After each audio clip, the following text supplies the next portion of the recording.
Rayət İmaməliyev, vətəndaş mövqeyimlə qarşınızdayım. Xahiş edirəm kanalımıza abunə olub, bəyənin ki, səsimizi eşitdirə bilək. Heç kəsin gözləmədiyi bir hadisə baş verdi dünən.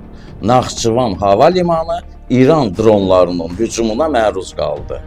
Bu hadisə Azərbaycanın ərazi bütövlüyünə, suverenliyinə müdaxilə kimi qiymətləndirilir. Dünən ölkə başçımız Təhlükəsizlik Şurasının iclasında da sərt bəyanatlar verdi. İranı nankorluqda suçladı. Təbii ki, haqlı idi ölkə başçımız. İran ali dini liderinin öldürülməsindən sonra heç bir ölkə başçısı İrana başsağlığı verməmişdi. Təbii ki, heç kəs İrana başsağlığı verməklə Amerika və İsrailin qəzəbinə tuş gəlmək istəməmişdi. Yalnız bizim ölkə başçımız İran səfirliyinə gedərək qonşu İran xalqına başsağlığı verdi və sülhlə bağlı, sülh prosesi ilə bağlı İrana hər yardımı göstərməyə hazır olduğunu bildirdi. Bu yaxşılığımızın qarşılığı olaraq İran yenə öz iç yüzünü göstərdi və Naxçıvanı vurdu. Bunun adı nə idi? Nankorluq və qudurğanlıq. Dünən ölkə başçımız İranın nankorluğuna qarşı barmağını silkələdi və bu nankorluğun cavabsız qalmayacağını dünya bildirdi. Səbəb nə idi? O dronların atılmasının səbəbi nə idi? İranın müharibə etdiyi Amerika və İsrail qüvvələrinin Naxçıvanda nəinki hərbi bazaları, hətta bir toyuğu belə yoxdur. Naxçıvanın günahı nə idi? Eyni zamanda da Azərbaycan öz hava məkanlarından və sərhədlərindən İran ərazisinə olunacaq müdaxilənin qəti şəkildə yol verilməz olduğunu dəfələrlə bildirib. Əgər bizim hava məkanlarımızdan və sərhədlərimizdən Amerika və İsrail istifadə edə bilsəydi, İran bir neçə saat ərzində tarixə qovuşardı. Nədir bəs bu dronun atılmasına səbəb? İran üçün ən təhlükəsiz ölkə ilə Azərbaycan deyilmi? İranda müharibənin acı fəsadlarına qarşı İranın cənub əhalisinin təxliyə olunacağı ilk ölkə məhz Azərbaycan da axı, Naxçıvan da axı. İranın əhalisinin ən çox hissəsinin 35 milyonluq Azərbaycan türklərinin təşkil etdiyi halda İranın bu addımı atmasına səbəb nə idi? İranın bu addımı qudurğanlıq idi. İlk növbədə öz vətəndaşlarına, Azərbaycan türklərinə, Cənubi Azərbaycan türklərinə ən böyük hörmətsizlik, sayğısızlıq idi. Naxçıvana atılan dron tək Azərbaycana atılmır, bütün türk dünyasına atılıb. Cənubi Azərbaycana atılıb. İki nəhəng düşmənə dron atmaq əvəzinə ən yaxın qonşuya dron atmağın adı nədir? Deməli, burada iki nüans ola bilər. Ya İran başsız və yiyəsizdir, taleyin ümidinə qalıb, varlığı, yoxluğu şübhə altındadır, orada xaos baş verir. İkinci nüans isə İranın dağılmasını, məhv olmasını, hamını özünə düşmən hesab etməsini, qonşu dövlətləri özünə müharibəyə cəlb etməsini istəyən birinci qüvvə elə Sepahın özüdür. Qonşu Türkiyə raket atılması, Naxçıvana dron atılması, ikinci nüansın daha məntiqli olduğunun bariz nümunəsidir.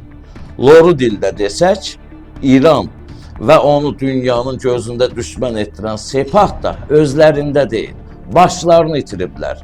Üzümü Cənubi Azərbaycanlı soydaşlarımıza tuturam. Vətəndaşı olduğunuz İran dövlətinə etiraz etmək sizin haqqınızdır. Qardaşınıza atılan güllə elə sizə atılıb. Millətə atılan güllə elə sizə atılıb. İnanıram ki, İranın cavabını layiqli şəkildə cənublu soydaşlarımızın özləri verəcək. Əbəs yerə deyilmir. İran yalnız Təbrizin bir yumruğu ilə yıxılacaq. Yaxın şərqdə sülhün bərqərar olmasını yalnız bir yolu var. Fars Molla rejiminin süqutu və İranda demokratik qüvvələrin hakimiyyətə gəlməsi. Bütün Azərbaycanımıza keçmiş olsun. Bu da keçər inşallah.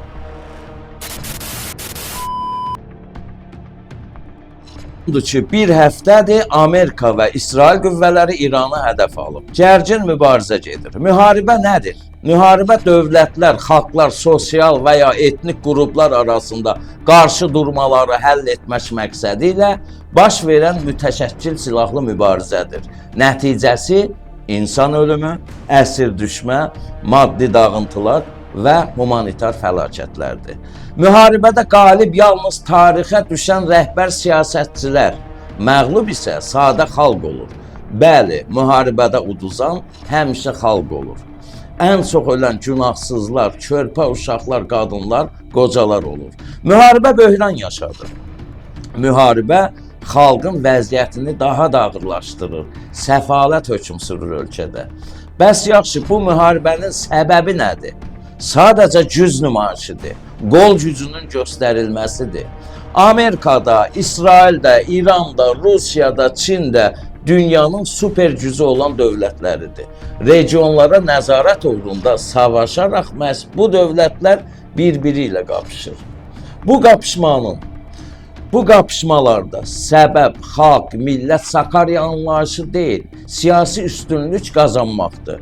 İranın hakim dairələrinin demək olar ki, əsas fiqurlarından sıradan çıxarılmış ali dini liderinin, ordu komandanının, qərargah rəisinin öldürülməsi bir daha sübut edir ki, İsrail kəşfiyyat orqanlarının ən fəal qanadı, yəni İsrailin 5-ci kolonu elə İranın daxilindədir.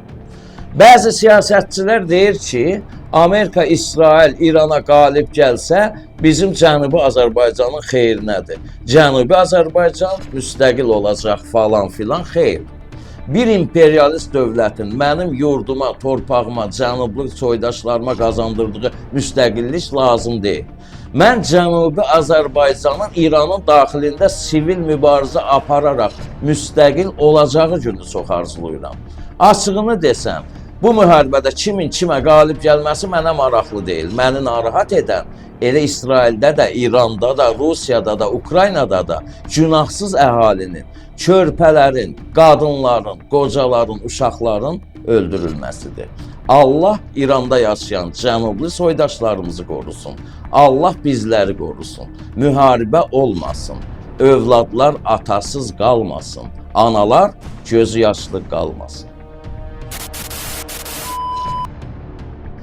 Analar demişkən, gəlin barıt qoxulu hadisələrdən biraz uzaqlaşaq, pozitivliyə yüklənək. Çünki həyat davam edir. Hər şey gözəl olacaq. 8 Mart Beynəlxalq Qadınlar Günü bayramı gəlib çatdı. Bütün qadınlarımızı bu gözəl bayram münasibətlə təbrik edirəm. Qadın baş tacıdır. Qadın qayğıkeş anadır. Qadın dərdimizə yanan bacıdır. Qadın bir evin sütunudur. Qadın əli toxunmayan bir masa, yağış görməz bir səhraya bənzəyər. Ay ulduzsuz olmasın, çörək duzsuz olmasın, oğlun öz yeri var. Kaş evlər qızsız olmasın, kaş evlər qadınsız olmasın. Azərbaycan qadını, 8 Mart sənin günündür.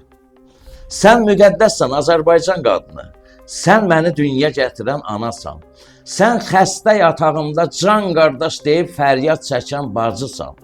Sən işdən yorğun qayıdışında çayımı təzəlləyən həyat yoldaşsan Azərbaycan qadını. Sənin könlünü almaq nədir ki? Sənin küsülü olmağını yox etmək nədir ki? Bircə ədəd 8 Martda alınan qızıl gül. Şirin laylanla gecələr başı üstündə mürgülədiyin, süd verdiyin övlad güya zarafatla 8 Mart kişilərin soyqırım günüdür, ay ana dedi. Sən pis oldun. Məşuqələrinə bahalı hədiyyələr alan, sənin yeganə 8 Mart bayramına bircə ədəd qızıl gülü qıymayan, vallahi elə soyları kəsilsə, köhləri kəsilsə yaxşıdır. Sən bütün qəhrəmanlardan, bütün igidlərdən güclüsən qadın. Çünki o igidləri, o qəhrəmanları, o şəhidlərimizi 9 ay ana bətnində yaşadan, dünyaya gətirən sənsən. Bu cəmiyyət sənin qüdrətini anlayacaq təfəkkürdə deyil, Azərbaycan qadını. Başını bağladın, saçı tökülür yəqin dedilər. Ətək geydin, ayaqlarını müzakirə etdilər. Uzun geydin, ayaqlarında yəqin bir problem var dedilər.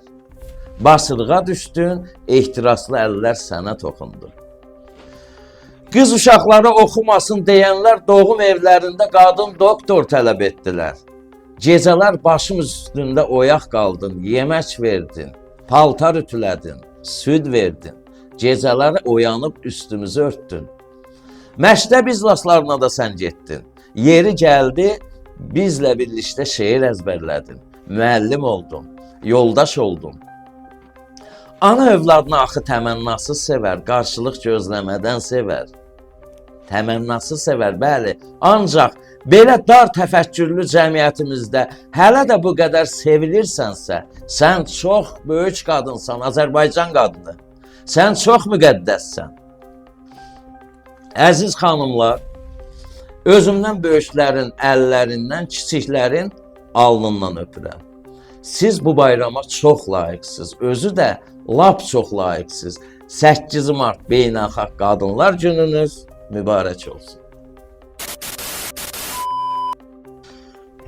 Çox təəssüf ki, qadınlarımızın yeganə bayramı olan 8 Mart bayramından da öz məqsədləri və çirkin niyyətləri üçün istifadə edən bəzi Azərbaycan sayağı dırnaqarası feministlər var. Onlar hər ilin 8 Martında icazəsiz piket keçirməyə çalışanlardır.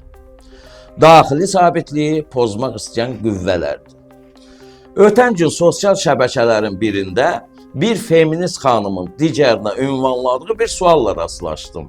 8 Mart yaxınlaşır. Nə yatmısınız? Feminizmlə bağlı bir tədbir fikirləşmirsinizmi? Karl Marx və Friedrich Engels'in Komünist Partiyasının manifesti əsəri belə başlayır. Avropada bir kabus dolaşmaqdadır. Komünizm kabusu. Azərbaycanda da qorxulu bir kabus dolaşmaqdadır. Dırnaqarası Azərbaycan sayağı feminizm. Feminizm və dırnaqarası Azərbaycan sayağı feminizm nədir? İzah edəcəm. Feminizm qadın hüquqlarının qorunması uğrunda siyasi və ictimai cərəyandır və 4 dalğa ilə müşahidə olunub.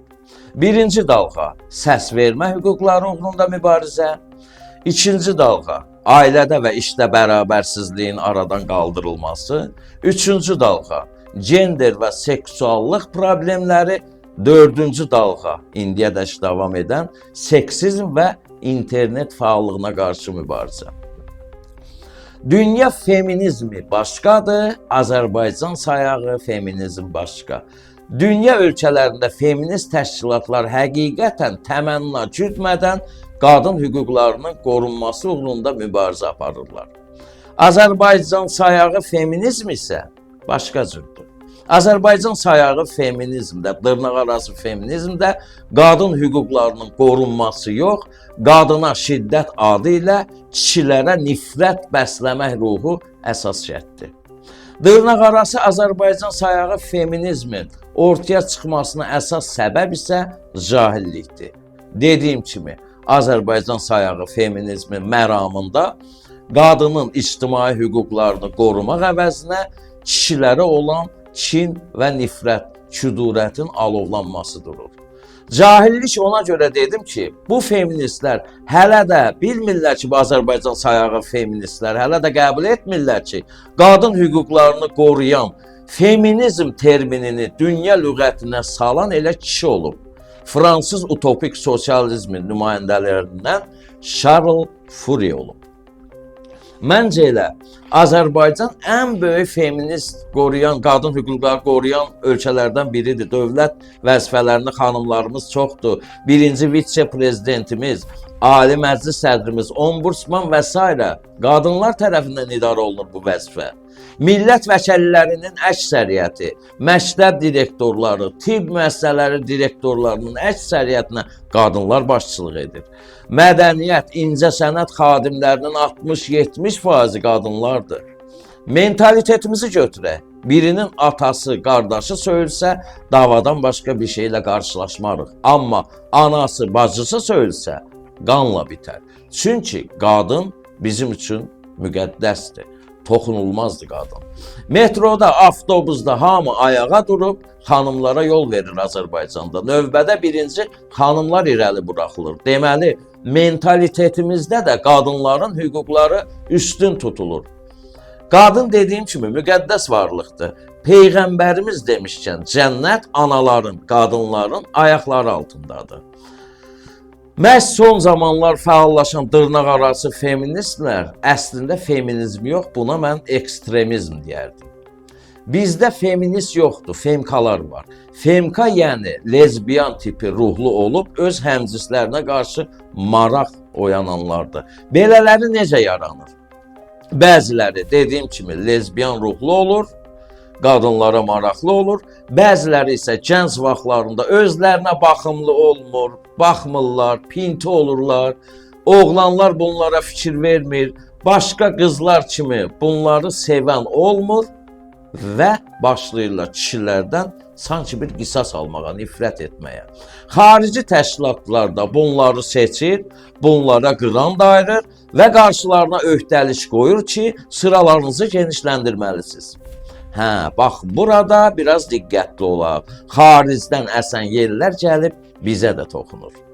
Qrant müqabilində, pul müqabilində Azərbaycanın yelbeyin, üzr istəyirəm, başıboş, əyləncə, gecə azarkeşlə olan cılız dırnaqarası qadıncıqazları ələ alıb, güya Azərbaycanda qadın hüquqlarını qoruyurlar.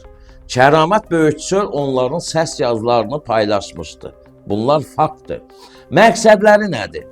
Qadın tutalım, kafedə, metroda birindən xoşu gəlsə, üzr istəyirəm, gedib onunla gecələməlidir və bu normaldır. Həyat yoldaşı da buna qarışa bilməz. Tatlığı adamlardır xaricilərin kimlərdir? Biri Mübariz İbrahimovu qatil adlandıran cılız biri. Biri də üzr istəyirəm, vacina mənimdir, bədən mənimdir, kimə istəsəm verərəm, paylaya bilərəm şüarı ilə pişetə çıxan bir qız və s. Baxın, belələri mənim Azərbaycan qadınımın hüquqlarını necə qoruya bilər? Cəmiyyətə lazım olmayan, cəmiyyətin tullantılarından da məharətlə istifadə edirlər. Birinin ailəsini dağıdırlar, birisini evindən qaçaq salırlar. Təsəvvür edin, tutalım bir ailə boşananda və ya bir qız intihar edəndə Azərbaycan sayağı feministikalardan çox sevinən yoxdur. Çünki yuxarıdakılarına, havadarlarına hesabat verirlər ki, təbliğatımız öz nəticəsini verdi. Filankəs dözə bilmədi, ayağa qalxdı, müstəqil oldu, cəmiyyətə etiraz olaraq intihar etdi. Bunun müqabilində də dediyim kimi qrantlarını alırlar. Təsəvvür edin, gənc bir qız, hələ həyata baxışları yeni yaranan nə qədər gəncimizi məhv edirlər.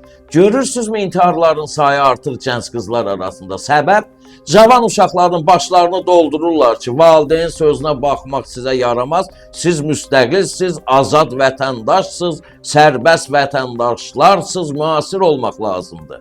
Qızcığaz da gedir evə.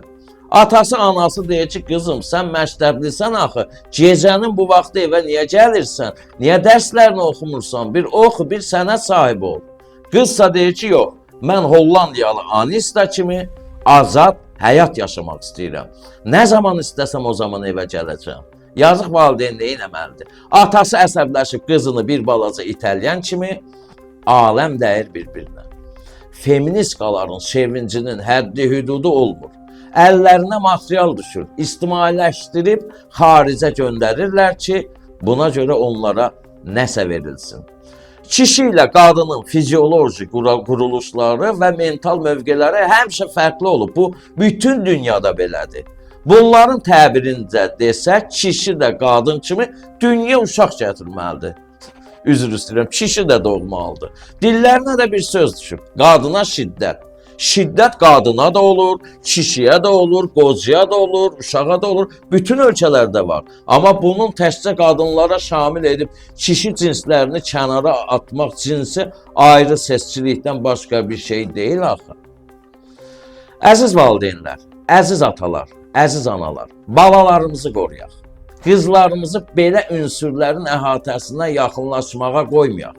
Gələcək bizim şirin şəkər balalarımızdır. Bizi onlar yaşadacaq. Bu dövləti onlar inkişaf etdirəcək. Bala dadı, bal dadır.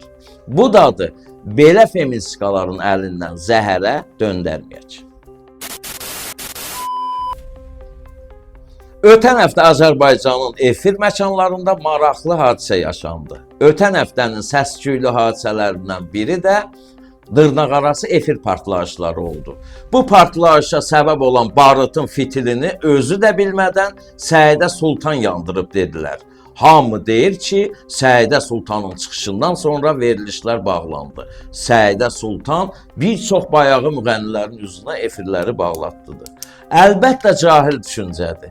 Çünki hələ yanvar ayından bu verilişlərlə bağlı administrasiya tərəfindən sərt addımlar atılacağı haqqında xəbərlər yayılırdı. Olacaqdı. Sadəcə olaraq bu addımın atılması ilə Səidə Sultan və Tolikin söyüşlü davasının baş verməsi üst-üstə düşdü. Yəni eyni vaxtda düşdü. Belə addımın Səidə Sultanın qətiyyəti sayəsində atıldığını düşünmək, yenə deyirəm, cahillikdən başqa bir şey deyil. Ay qadan zalım, Səidə Sultan nə isə bağladan biri idisə, elə efirdə oynayanda Səidə Sultan açılan sinəsini bağlatdırardı da. Bağladan idisə klipində belinə qədər açılan razrezini bağlatdırardı da. Səidə Sultanı müğənni kimi sevərəm. Tez-tez qulaq asıram. Mükəmməl müğənnidir. Amma Səidə Sultan efir bağlatdıracaq gücdə deyil axı. Uşaqlığım kənddə keçib. Bir dəfə keçimiz dağda itmişdi. Nənəm 10 manat verdi ki, apar ver Molla İbrahimə, qurd ağzı bağlama duası yazsın, keçimizi qurd yeməsin. Mən də getdim Molla İbrahimcilə pulu verdim ki, qurdun ağzını bağlasın. Molla İbrahim pulu alıb dua oxuya-oxuya gah üzümün sol tərəfinə püf elədi, gah sağ tərəfinə paf elədi. Dedim İbrahim baba, mənim dilimi bağlamaya, canavarın dilini bağla ki, keçimizi yeməsin. Dedi, elə canavarın dilini bağlayıram. Prosto, elə belə də dedi. Prosto keçi yiyəsi, sən ona görə. 2 gündən sonra dağda keçimizin canavar tərəfindən parçalanmış qalıqları tapıldı. Nənəmə dedim ki, ay nənə, 10 manat da getdi. Amma qurd ağzı bağlanmadı, keçimiz paramparça oldu. Nənəm papirosundan bir qullab vurub dedi, ola bilər ki, Molla İbrahimə 10 manat çatana qədər canavar keçinin işini bitirmişdi. İndi ay qadazalım, Səidə Sultanın bu çağırışı edənə qədər artıq iş işdən keçmişdi. Bu əvvəldən hazırlanan şuranın qərarı idi. Sadəcə olaraq Səidə Sultanın vaxtına düşdü. Dərviş Parisi partladır filminə baxmısınızmı? Dələduz Məstəli Şah adlı bir dərviş güya cadugərliklə məşğul olur. Şahbaz bəyin Parisə getməyinin və Firənc qızlarının aluda olacağından qorxan nişanlısı Şərəfnisə və anası güya cadugər Məstəli Şaha pul verib bu işə mane olmasını tapşırırlar. Məstəli Şah da barıtı, oyuncaqlar yığıb düzüb bir ev tikir, güya Parisi partladır. Həmin vaxtda təsadüfən, həqiqətən də Fransada inqilab baş verir. Aləm qarışır bir-birinə. Avam şərəfnisələr də elə bilir ki, Parisi məhz Məstəli Şah patladır. İndi Məstəli Şah rolunda Səidə Sultan və onun bu işlərdə ümumiyyətlə heç bir aidiyyatı yoxdur axı. Bu qədər karifeylər danışıblar.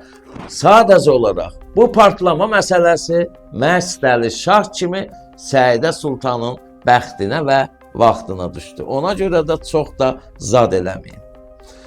Bu həftəlik sizlərlə ayrılıram. Gələn həftə bu gündə ölməsəm, sağ qalsam görüşmək ümidi ilə. Özünüzə yaxşı baxın və kanalımızı izləmədə olun. Bəyənin, abunə olun. Sağ olun.